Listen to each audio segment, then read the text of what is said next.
Hola amigos, ¿cómo están? Espero que muy bien. Esta vez la serie El Agua, protagonistas dentro del Uno por Uno, les plantea un encuentro con la viceministra del Ministerio de Salud Pública, la doctora Cristina Lustenberg, para conocer cuáles serán las políticas destinadas a la infancia de aquí a 10 años, 20 años, porque en el concepto político que tienen en este ministerio y esta viceministra en especial, es que en la infancia se juega todo nuestro futuro.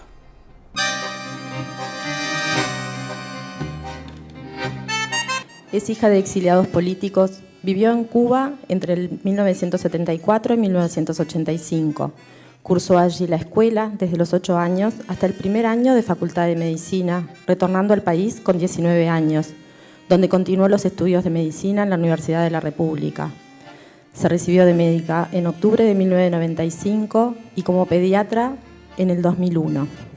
Ha trabajado en la Administración de los Servicios de Salud del Estado, en programas específicos de ACE y del Ministerio de Salud Pública, vinculados al área programática y temas de niñez, adolescencia y atención integral a la mujer. En 2012 pasó a coordinar Uruguay Crece Contigo, un programa que ha involucrado a 8.000 familias y ha cosechado logros concretos mediante una estrategia de cercanía en la que el Estado se acerca a las familias y trabaja de forma articulada, viendo a las personas desde una perspectiva integral. Fue designada como secretaria del Ministerio de Salud Pública, luego de haber sido electa diputada por la lista 711 del Frente Amplio. Le damos la bienvenida a la doctora Cristina Lustenberg y a Raquel Darruech.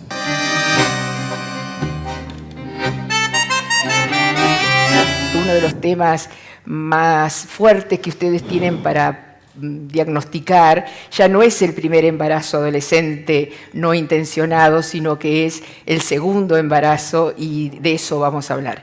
Pero como principio quieren las cosas, ¿qué impronta te deja concurrir a la escuela Lenin, donde entraban tan pocos estudiantes? Mira a ver quién fue el que la delató. Lo tengo acá enfrente. Lo tengo enfrente así. Sí, no vino todavía esa persona. No, sí vino, ¿Ah, sí? está ahí sentado. ¿Villar? Sí, está ahí. ¿Dónde está que no lo Es veo? él. Hola, bienvenido.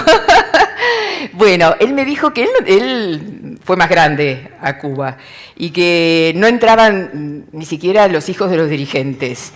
Que había que entrar con ¿no? Era lo que me dijo Villar, que había que entrar con un por lo menos 99% de rating, no sé cómo es, de escolaridad, no sé cómo decirlo, y que tú entraste allí. Y que en Cuba en ese momento no era muy bien visto porque se veía como una educación como elitista, ¿no? Porque como que iban los inteligentes, los muy inteligentes y los otros no. ¿Qué sentiste al ser una extranjera en el medio de un... ¿Cómo era ese colegio?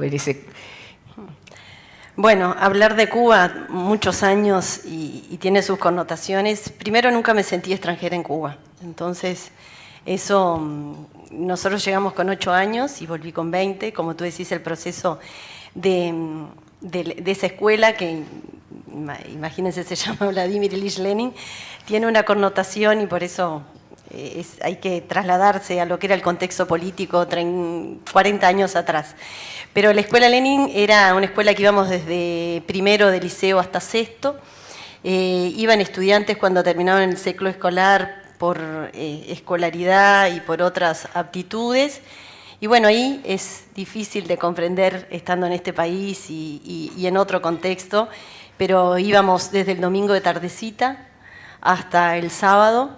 Éramos 4.500 estudiantes desde el primer año de liceo hasta sexto, donde teníamos una fuerte carga académica de muchas horas y a su vez era complementado con horas de trabajo, de deporte y de cultura. Y bueno, sí,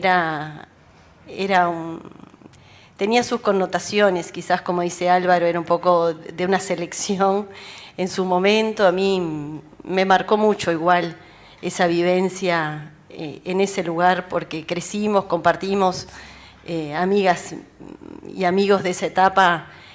Tuve 30 y pico de años sin volver a Cuba y volví, y la mayoría que todavía están en Cuba me fue muy gratificante porque esos años son años que marcan.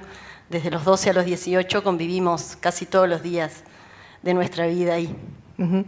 Muchos niños que van a Cuba sienten como síntesis que ellos se sienten integrados. Tal vez hay muchas carencias, porque hace poquito vino una legisladora y me contaba de las colas que había para la carne, para el pan, o sea, carencias materiales, y cómo se estaba desarrollando todo el tema del turismo, del alto turismo. Entonces, como que había una contradicción ahí mismo, ¿no? Y en esta apertura. ¿Tú qué impresión te llevaste de eso? ¿Realmente hay carencias para el pueblo y ahí el turismo tiene ahí un rol importante? Bueno, yo, Raquel, viví del año 74 a diciembre del 85. Entonces, el contexto también político y social de Cuba. Para hablar de Cuba, primero yo soy muy respetuosa de la historia de cada país. Y cada país tiene derecho a entender su historia, sus raíces y por qué. Y a veces los procesos históricos y de la Revolución Cubana, a veces lo entienden los cubanos. Nosotros cuando vivimos, sinceramente, y volví ahora el año pasado, no había vuelto más, desde que llegué en el 85, pasaron 30 años, y bueno, me encontré quizás con un país que sigue sobreponiéndose a dificultades, que reconoce que tiene dificultades en la construcción de su proceso revolucionario, integrándose y sobreponiéndose a un bloqueo, pero también encarando algunas dificultades, pero fue un país que priorizó la educación y la salud con criterios de igualdad. Un país que venía en el año 59, era de los países más pobres de América Latina, con indicadores de mucha corrupción, de prostitución, de soborno. Y bueno, entender el proceso de la Revolución Cubana hay que ser muy respetuoso y cada uno, y tampoco es trasladable a la realidad uruguaya, pero soy muy agradecida de los cubanos. Cuando nosotros llegamos, muchos exiliados uruguayos nos dieron lo mejor de lo poco que tenían. Yo nunca me sentí extranjera en Cuba. Y bueno, yo soy muy agradecida de los valores de solidaridad que me marcó esos 12 años de mi vida, de sentirme parte de un proyecto de transformación colectiva y también sabiendo que hay dificultades, pero me sentí muy parte en esos 12 años. ¿Cómo impregna eso tu labor como pediatra o como médica, como política? Y sí, me marcó. Nosotros, igual, yo siempre quise ser médica desde que soy muy chica, particularmente siempre quise ser pediatra. Haber vivido también en Cuba, donde la salud y la educación es un derecho muy consolidado, me marcó mucho de ver la salud muy cercana a la gente. Cuba es un país donde ha priorizado con todas sus carencias siempre la salud infantil. Desde José Martí, que es el prócer cubano, siempre tuvo muy presente lo que era, cuánto valía un niño o una niña para cada país. Y bueno, sí, me marcó mucho en mi ejercicio profesional. Yo hice hasta primer año de la Facultad de Medicina en Cuba y bueno, y me ha marcado mucho ver la medicina desde la vocación, desde de mucha profesionalidad, pero bueno, me marcó. Poco porque en el estudio de la Universidad de la República embarazo adolescente también tiene que ver mucho con las condiciones de habitabilidad. Entonces, como te decía, la inequidad territorial, que significa no acceso a los servicios, muchas vulnerabilidades, eso genera mucha segmentación.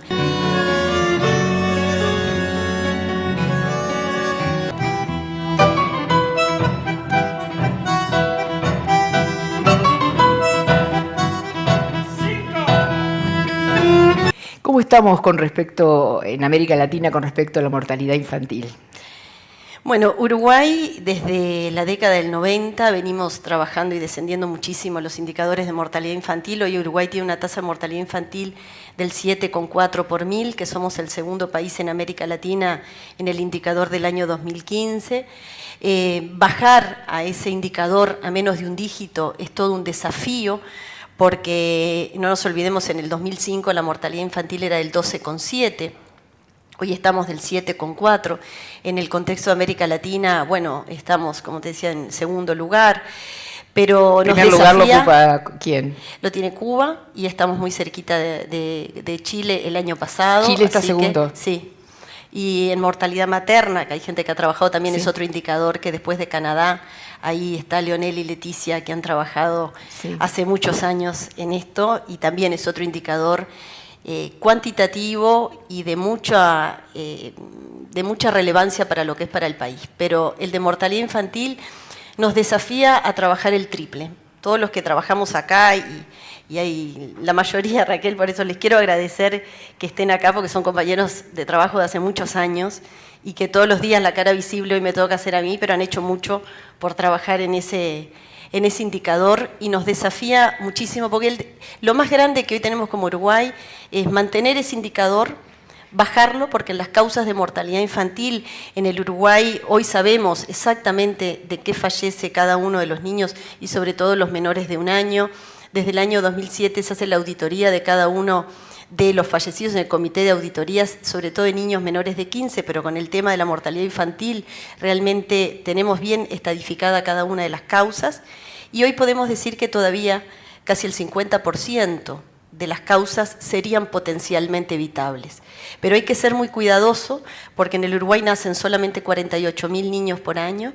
Hay que hacer para hacer un diagnóstico hay que acumular años y ver bien las causas, pero en el Uruguay hoy el desafío más grande es garantizar calidad, sobrevivencia a cada niño que nace, independientemente del lugar donde nace.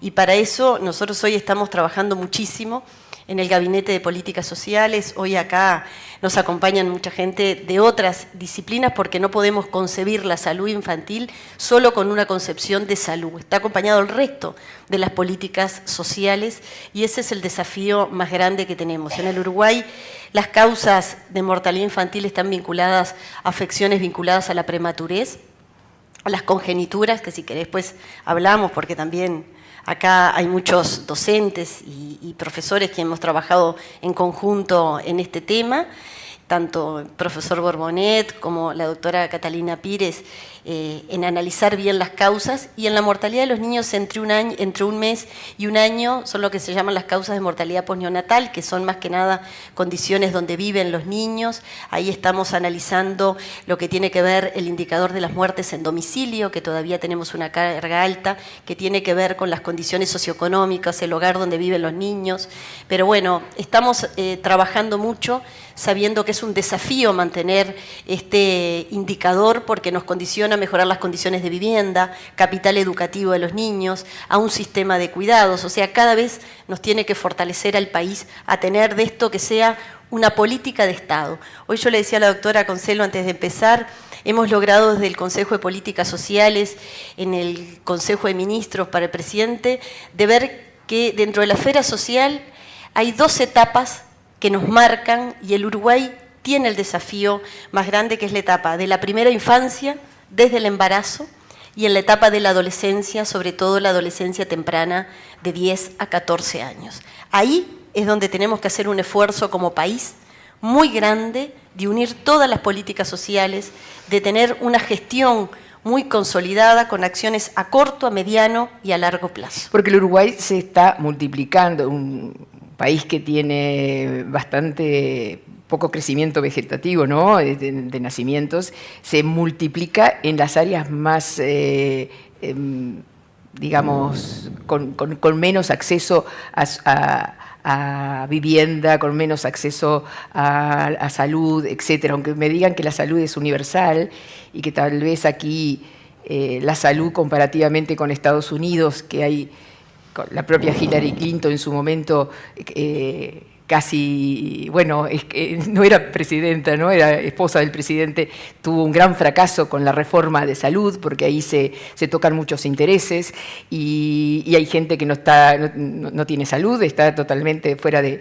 En Uruguay hay una cobertura de salud universal, pero de cualquier manera hay algunos factores que tienen que ver con la economía, que tienen que ver con el trabajo, que tienen que ver con las condiciones de vida, que no están resueltos aún, y que estallan de pronto hoy, el día que estamos hablando hoy, estalla a través del pedido de renuncia del ministro del Interior, y porque se asocia la violencia y el índice de violencia también como un factor que ha crecido muchísimo, y eso también lo viven los niños en muchas áreas de nuestra sociedad. Es decir, ¿cómo es eso de la violencia intrafamiliar?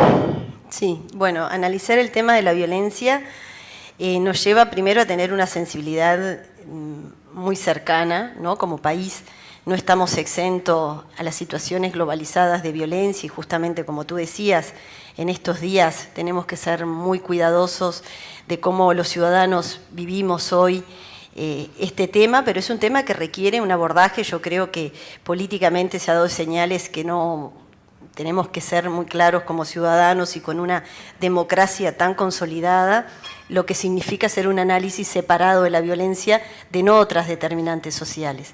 Como tú decías, nosotros el tema de la violencia no lo podemos separar de otros indicadores, de cómo lo viven los niños, de cómo lo viven los jóvenes, de no estigmatizar el Uruguay.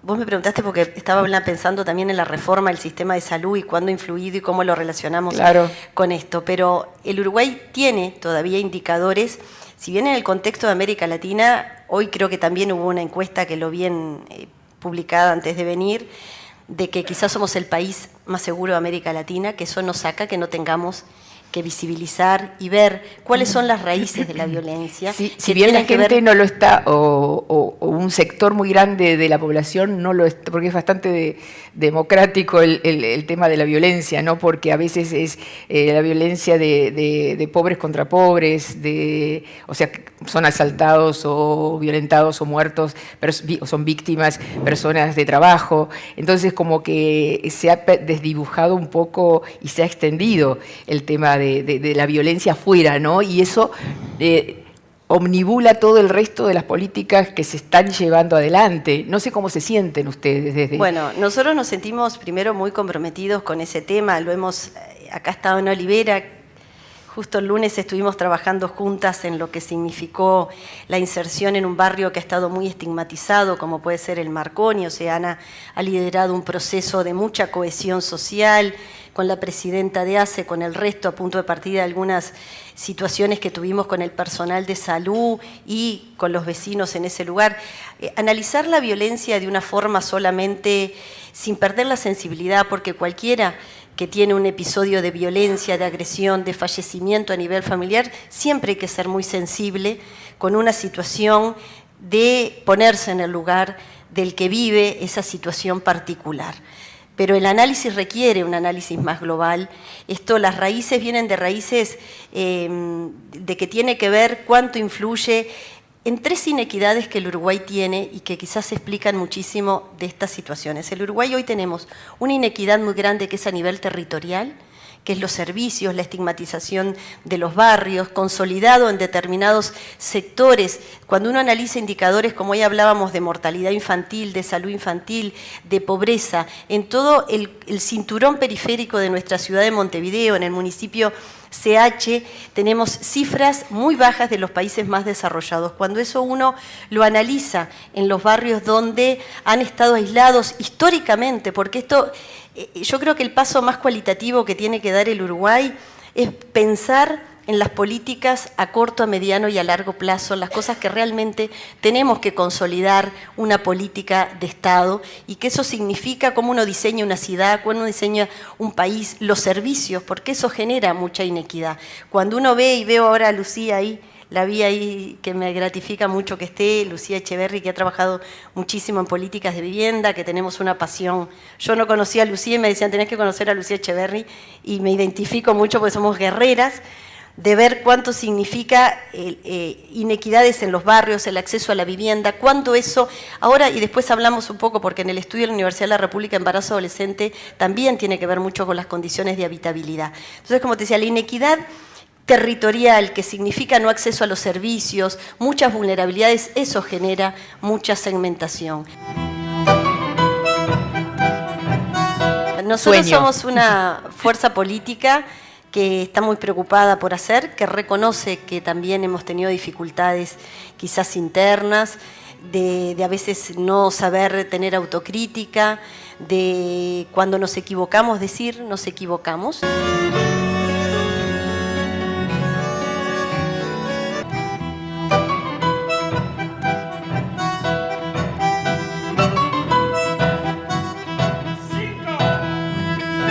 La sexualidad también entendida o practicada desde un lugar de lo cotidiano de determinados lugares con pocos instrumentos donde la droga y el alcohol pueden tener sobre las chicas un efecto muy fuerte. Digo, en la época de Terra, yo ya era periodista desde el 83 y eso lo decíamos permanentemente en Identidades y entrábamos a los cantegriles, se llamaban así en esa época, y bueno, y muchas veces recibía yo llamadas muy peyorativas, muy fuertes. Bueno, esa ha sido mi constante toda la vida, ¿no?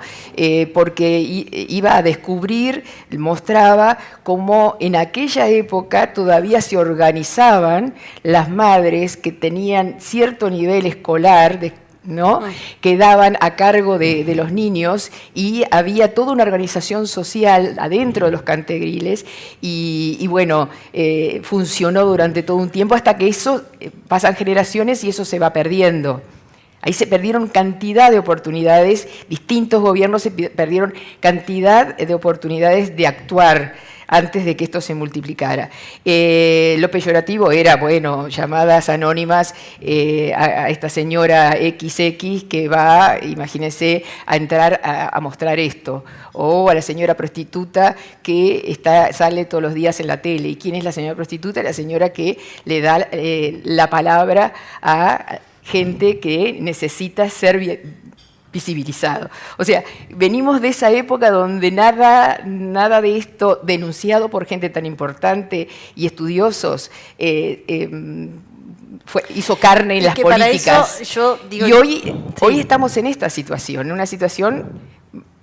Bueno, por eso es que, nosotros empezamos a trabajar desde el primer gobierno de Frente Amplio y ahí se comenzó a hacer un reorganizamiento de lo que es la matriz de protección social. Porque por eso revertir inequidades y desigualdades que históricamente ha tenido el país en su diseño, porque no nos olvidemos la crisis que el Uruguay vivió en el 2002-2003. Cuando hoy hablábamos de indicadores vinculados a la salud infantil, yo no me quiero olvidar de decir que en el 2004 la pobreza infantil en los hogares en nuestro país menores de 6 años era de casi el 64%. Hoy es 20%. La pobreza infantil medida por ingresos, que es lo más que podemos ser más seguro, más estadificado, pero cuando trabajamos en salud infantil tiene que tener un abordaje más multidimensional. Pero eso ha condicionado que ya desde el 2005, cuando se asume el primer gobierno de izquierda, después de ver décadas que el Uruguay tenía donde las políticas sociales realmente no eran una prioridad en el diseño, en la asignación de recursos. El Uruguay hoy viene abordando un gasto público social que históricamente ha sido un gasto público social pro adulto en el Uruguay. Eso ha aumentado en los últimos años más de un 150% lo que el Uruguay hoy invierte en los niños y en los jóvenes, que también quiero ser cuidadosa, que eso no significa contraponer lo que el Uruguay, después de todo una propuesta a nivel de la seguridad social, ha invertido en los adultos, pero sí no podemos desconocer que hoy en ese descenso que el Uruguay tiene de la pobreza, en líneas generales hoy es del 9 y poquito %, pero cuando uno lo desagrega en los hogares donde hay niños y niñas es del 20%, en los hogares donde hay adultos es del 2%, pero eso llevó a un reordenamiento de la matriz de protección social para revertir inequidades y desigualdades explicadas en el diseño y en la concepción, donde el acceso a la vivienda, a la educación, a la salud, porque como tú decías, nosotros, y los que están acá me conocen mucho, yo soy también muy crítica con todo lo que nos queda hacer. Me cuesta mucho hoy estar sentados acá y vernos con todo lo que tenemos por hacer. Nunca me quedo conforme y no justifico a lo que hicimos para rever, mientras que haya muchos ciudadanos en el país pasando mal. Entonces eso siempre es un desafío permanente, pero sí realmente quiero ser muy cuidadosa en que hoy el Uruguay ha abordado reformas sociales que estamos revirtiendo desigualdades muy consolidadas en nuestra matriz de protección social. Hoy la reforma del sistema de salud, nosotros sabemos todo lo que nos queda por hacer, pero es una reforma de salud que marcó equidad, acceso. Lo que estamos avanzando en el diseño de las políticas sociales, nos queda muchísimo por hacer, porque rever todo lo que, el debe que tenemos que venir en educación, no se resuelve de un gobierno a otro tan fácil. ¿Tú crees que no es problema de gestión como se acusa? Bueno, hay de todo un poco. Porque yo también soy muy cuidadosa con la gestión, me gusta mucho gestionar y bueno, con los que están acá la mayoría coincidimos. El éxito también del programa Uruguay Crece Contigo tuvo mucho que ver, que tuvimos apoyo político, un trabajo intersectorial, interinstitucional, pero también tuvimos una concepción y un diseño del programa abordado con una evaluación y monitoreo muy fuerte del programa y con una gestión basada en resultados, que hoy también... Sí. En el diseño que estamos haciendo con el ministro Basso del diseño de objetivos sanitarios y prioridades, que después nos metemos porque en el embarazo no intencional y en el tema de primera infancia, también tiene una concepción, el diseño de objetivos sanitarios, el Uruguay identifica 15 problemas sanitarios, no todos, pero los más profundos que tenemos que resolver, y en base a eso se hace un mapa de ruta, se hace una planificación estratégica y se consolidan con líneas que tienen que ver desde salud propiamente dicha, de los prestadores tanto desde el ámbito público como el ámbito privado, y después todo el trabajo intersectorial, y después nos comprometemos a tener una gestión también basada en resultados, porque a veces cuando estamos en política, y en el tema también de las políticas sociales, donde a veces lo cuantitativo, a veces es difícil de evaluar, de medir, porque hay otras dimensiones, también a quienes estamos en política, a veces nos cuesta comprometernos con indicadores de resultados, porque cuando estemos en el 2020 vamos a tener que rendir cuentas de todos estos objetivos sanitarios, qué cumplimos, qué no, y bueno, yo creo que cuando uno está en política, antes que nada tiene una responsabilidad ciudadana, con todos los ciudadanos de todos los sectores políticos, y tiene que estar acostumbrado a rendir cuentas a la ciudadanía de lo que hizo, de lo que no hizo, y explicar. ¿Abierta a la crítica? Sí, yo soy muy abierta a la crítica porque soy muy crítica primero conmigo misma y bueno, no concibo, si no reconozcamos logros, pero también que seamos muy críticos con lo que no hicimos bien y tengamos que corregir. ¿No se adelantó, Cristina? Sé que estamos... Sí, pero bueno, está. Bueno, igual yo hago muchas cosas. Yo quería ver si eso de la Lenin justificaba. Quedan 3 años del gobierno de ustedes. ¿No se adelantaron un poco el periodo político con la oposición? Es decir, un país se construye con todos, y en la integración de todos los sectores. Cuando el Frente Amplio tiene problemas, según lo que dice el presidente del Banco Central, que lo leí hoy, que puede llegar a ser uno de los 9 o 10 candidatos que tiene hoy el Frente, eso habla también de un problema interno político importante, a veces se pone afuera en la oposición y en la gente, se pone en la reacción de la gente frente a determinadas cuestiones que le tocan de cerca, se pone al enemigo, y a veces esa sociedad reaccionando frente a la violencia, está interpelando. Interpelando quiere decir que aquí tiene que haber primero un amalgamiento de políticas a la interna de un gobierno, y a su vez trabajar con el resto del espectro político, por decirlo de alguna manera. ¿Concibes avanzar sin conseguir esas dos cosas? Bueno, yo creo que ayer hubo una declaración de la fuerza política donde consolida una unidad, una estabilidad que tiene esta fuerza política y que tiene el gobierno y tiene la democracia en nuestro país. Y creo que eso es muy importante, nunca perderlo de vista. Yo creo que sí, que realmente el Uruguay no puede vivir de campaña preelectoral constantemente. Y ya estamos en campaña preelectoral, ¿no? Adentro del frente, afuera del frente. Bueno, pero la mayoría de los que estamos acá... No, acá son hacedores y gestores estamos y grandes especialistas. Por hacer... Y han dejado la vida y dejan la vida, me consta. Pero, Raquel, eso no desconocemos. Pero acuérdate que estamos saliendo en televisión y llegamos a todo el mundo. Está bien. Entonces, a toda la gente que por DirecTV y por BTV nos va a ver. Así que estamos llegando a todos, que es mi gran Nosotros sueño. somos una fuerza política que está muy preocupada por hacer, que reconoce que también hemos tenido dificultades quizás internas, de a veces no saber tener autocrítica, de cuando nos equivocamos decir nos equivocamos, discúlpenos, pero tenemos esta concepción y vamos hacia allá. Yo creo que eso también lleva y con una oposición que realmente también a veces preocupa. A veces yo tengo amigos de todos los sectores políticos y lo quiero decir públicamente y creo mucho en el Uruguay, en la democracia que tiene muy consolidada, entonces preocupa muchísimo cuando vemos determinadas manifestaciones políticas que generan una inestabilidad muy fuerte a la democracia y al país. Eso me preocupa como ciudadana, realmente. ¿Cuánto surge de otros sectores, de otros líderes políticos? Sí, como lo que vivimos estos días, Ajá. Generalmente, creo que eso no le hace bien a la democracia sin ver que tenemos que resolver problemas internos. Creo que ayer, cuando el presidente de Frente Amplio hace una declaración pública con todos los legisladores de la fuerza política, bueno, nos desafía esto, a que hoy estamos en un gobierno que sabe hacia dónde va y que también tenemos dificultades quizás de estar en internas de todos los candidatos que podemos tener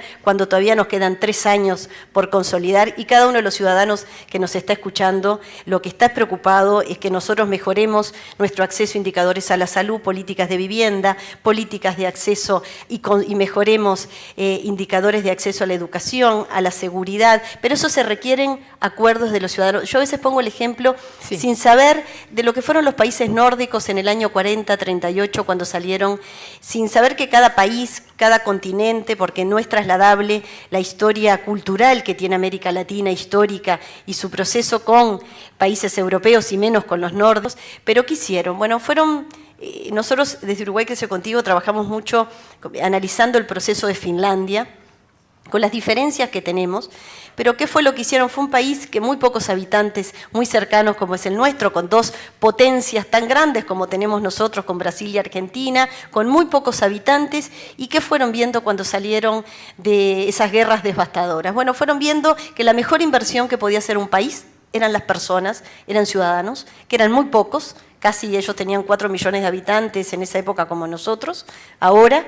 Y bueno, y fueron viendo qué cosas tenían que hacer y mantener en una fortaleza muy importante, que es la sustentabilidad social de todo un desarrollo económico que ellos querían planificar.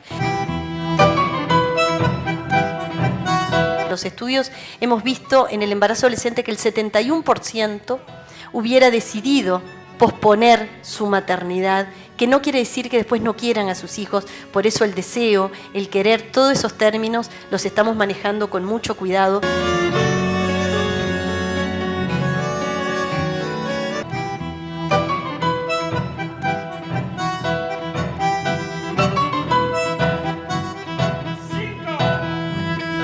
Quiero hacer mención a Carmen Varela, que es una investigadora del área de las ciencias sociales en el Uruguay, que yo la conocí ahora en esta etapa de mi vida, pero la leía hace muchos años, como uno puede haber leído a la doctora Concelo hace años, como a Leticia Riepi.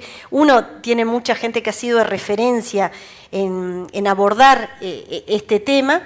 Y Carmen Varela, en conjunto con Alejandra López de la Facultad de Psicología, se generó en la Universidad de la República un espacio interdisciplinario sobre salud sexual y reproductiva y adolescencia, y en particular este tema generaron una investigación en el Uruguay de qué es lo que nos pasa con el embarazo no intencional y la inequidad y la segmentación territorial y todas las inequidades que traducen, que eso nos ha dado muchos insumos para diseñar políticas públicas, porque cuando uno diseña políticas públicas también no puede improvisar, tienen que estar adaptadas al contexto político, social y real, pero tienen que estar basadas en mucha evidencia. Entonces, todo lo que estamos trabajando hoy están basados en mucha evidencia, en identificar el problema, y para eso se hizo el lanzamiento hace unos 15, 20 días de en qué consiste la Estrategia Nacional hacia la Prevención del Embarazo No Adolescente. Lo hemos colocado como una prioridad desde el Consejo de Políticas Sociales, junto con las políticas de primera infancia. Este es otro tema que lo tenemos como prioridad absoluta, y ahora estamos trabajando en ver las líneas de acción que tenemos que hacer como rectoría del sistema de salud, del Ministerio de Salud Pública, que eso significa que estamos trabajando hoy las parteras obstetras en nuestro país, y desde el año 2007, imagínense lo que nos cuesta a veces en el Uruguay hacer transformaciones donde están poderes, donde están concepciones muy consolidadas en nuestro diseño académico e institucional. Hoy las parteras obstetras en nuestro país no pueden recetar ningún tipo de medicación, y las parteras obstetras en nuestro país hoy son profesionales universitarias que trabajan muchísimo, muy cercanas a las mujeres en particular. Entonces estamos haciendo todo un proceso con la Facultad de Medicina para que estas profesionales puedan, bajo algunos protocolos de actuación, poder recetar anticonceptivos, algún tipo de medicación básica, porque eso hace mucho al acceso. Entonces estamos viendo todas las dificultades que tenemos como desde el sector salud, que por ejemplo los implantes subdérmicos, que hoy es una experiencia muchísimo que estamos trabajando del sector público, como un método más incorporado a la canasta básica de anticonceptivos, hoy todavía no está en el PIAS, o sea, en las prestaciones, los estamos incorporando en los próximos días, porque a partir del año próximo va a ser otro anticonceptivo más que las mujeres de cualquier edad, tanto el ámbito público o privado, van a poder elegir. O sea, tenemos que ver qué cambios tenemos que hacer nosotros en la rectoría vinculado a este tema que favorezcan acceso y mejoren políticas, ordenanzas y decretos, qué cosas tenemos que hacer en la Administración de Servicios de Salud del Estado, donde se atienden el 46%, Susana, de las adolescentes, ¿no? Se atienden en la Administración de Servicios de Salud del Estado, donde cuando uno desagrega embarazo adolescente, vemos que las tasas de embarazo adolescente en nuestro país, que están estancadas desde la década del 90, porque es el 16% de los nacimientos en nuestro país está en niñas y adolescentes de la etapa de 10 a 19, que eso lleva que de los 7.800, de los 48.000 nacimientos, 7.951 son en niñas entre 10 y 19 años, y cuando uno lo desagrega por prestador, en la Administración de Servicios de Salud del Estado el porcentaje es del 26%, cuando uno hace el promedio del indicador en las mutualistas, en el resto del subsector privado es del 10%, y cuando uno lo desagrega en los seguros privados es del 0,1%. Cuando uno desagrega cada uno del embarazo adolescente por prestador, por departamento, por municipio, vemos cómo este indicador traduce inequidades y desigualdades, y por eso nunca puede ser abordado solo desde el sector salud. Por eso nuestra línea de acción más importante son todas las líneas de trabajo que tenemos intersectoriales, por eso nuestra apuesta muy en conjunto con el sector de educación. Ahora la semana que viene tenemos un trabajo con todos los docentes que trabajan en educación sexual en toda la esfera educativa. Estamos trabajando muy cerca con los 4 consejos, tanto educación inicial y primaria, con secundaria, con la UTU, para abordar este tema desde la integralidad que tiene. Estamos muy cercanos trabajando con todo el área de las políticas sociales, el rol que tienen las intendencias departamentales. Nosotros ahora lo vamos a llevar como un tema prioritario al Consejo de Intendentes, al Congreso de Intendentes, porque realmente estamos haciendo un esfuerzo hace muchos años como gobierno, que los 3 ejes del gobierno local que se apropien de estas políticas y tienen que ser aterrizadas a las realidades locales para que tengan impacto. Entonces, claro, este diseño, lo que sí podemos decir es que estamos construyéndolo como una prioridad en el diseño de las políticas públicas, y ahora lo que tenemos que afinar es en el cómo de cada una de las acciones para que tenga impacto.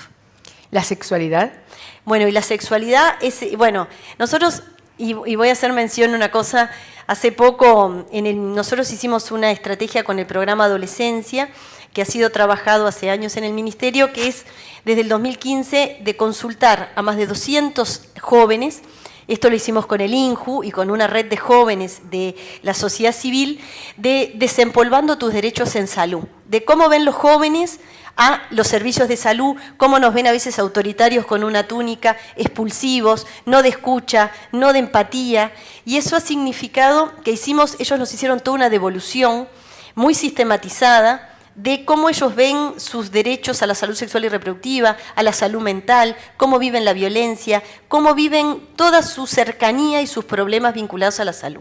Una de las observaciones que ellos nos hicieron en el 2015 es de que precisan información adecuada sobre sexualidad, sobre salud sexual y reproductiva, sobre sus derechos, sobre el uso de la anticoncepción, sobre cómo es el acceso a la interrupción voluntaria del embarazo, cantidad de observaciones y con los códigos que ellos tienen y las aplicaciones. En eso ellos nos hicieron la propuesta de tener una aplicación en los celulares ágil y con la propuesta de que se llame el Gurú del Sexo, que los convoco porque es el nombre, que no es que estemos promoviendo, porque ese día cuando hicimos el lanzamiento de la aplicación del Gurú del Sexo en la segunda instancia del Desempolvando en Salud, con Santiago Soto en el INJU, que hizo la promoción con la conducción de Rafa Cotelo y Agustín Casanova de Grupo Marama, un grupo que tiene mucha cercanía con los adolescentes jóvenes. Cuando llegué a mi casa, 2 de mis 3 hijas me dijeron: ay, mamá, te bancamos cualquier cosa, pero hablando de sexo en la tele no. Entonces, eso tiene que ver cómo los uruguayos vivenciamos la sexualidad, cómo los jóvenes en esta aplicación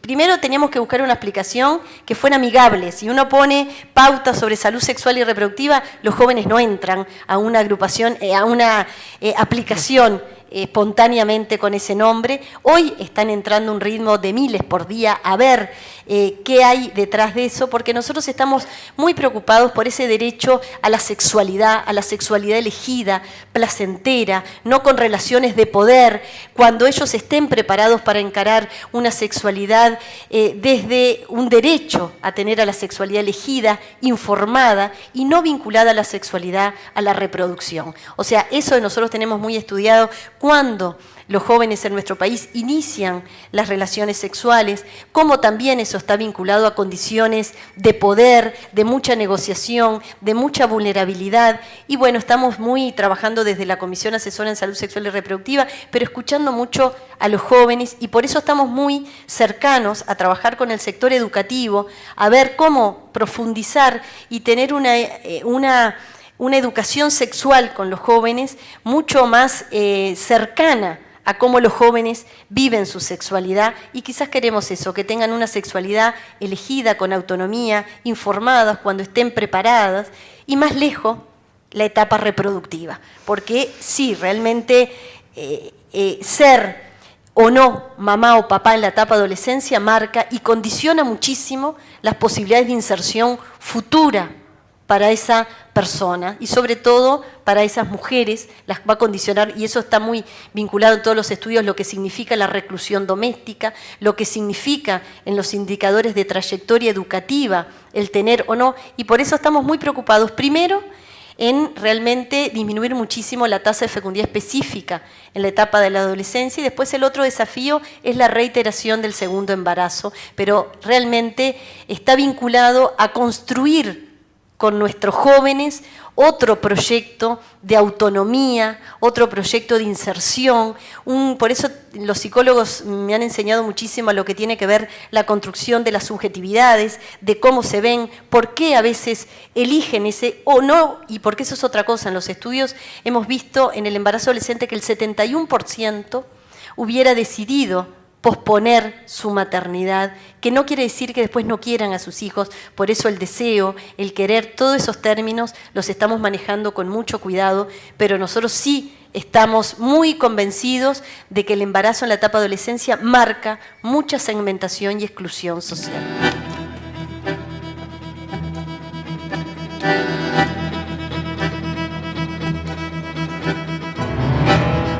¿Cómo evitar los embarazos adolescentes? Bueno, es a través de la educación, a través de múltiples medidas y políticas. Creo que estuvimos navegando con la doctora Cristina Lustenberg en aspectos de su vida privada, de su historia personal y también de las políticas presentes y futuras de salud de nuestro país. Una entrevista y un encuentro por demás disfrutable. Espero que compartan este concepto. Les espero.